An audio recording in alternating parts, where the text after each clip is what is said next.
Some of your more recent experiences with your company is, of course, looking at feeding systems. That's what you're known for. And so you've had some actual interaction with something that's happening in the United States that maybe some of our audience isn't very familiar with today. And that's what we call Prop 12 or Proposition 12. Would you mind talking a little bit about Proposition 12 today?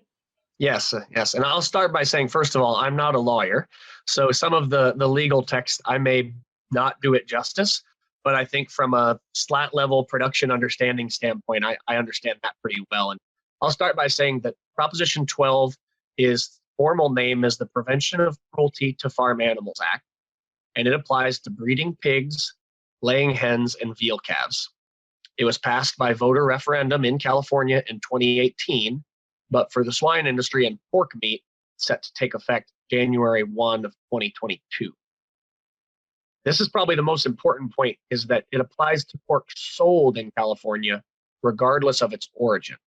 So some of us that are a little bit older, we may remember Prop 2, which was in California about 20 years ago, and it particularly applied to pigs raised in California.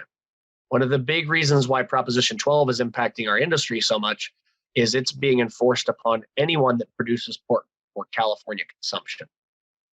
The industry has made some attempts to overturn this law that's been passed, and using the interstate commerce clause, which has been used in other legal arguments in the past, has been relatively ineffective.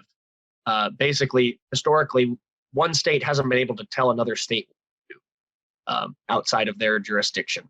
But there's a clause in the Proposition 12 writing that uses the term that the extreme methods of farm animal confinement also threaten the health and safety of California consumers.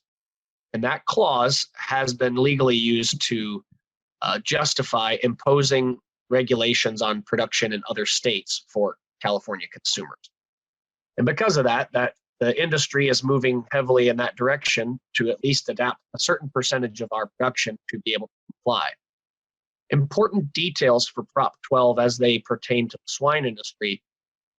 This application, which I already said was breeding pig related, applies to any female pig 180 days of age or older.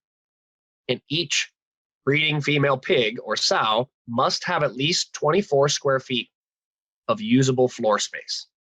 They must be able to turn around freely without touching the sides of their enclosure. Those are kind of the big picture things that are out there, but those fly in the face of some of the ways that we commonly house pigs today.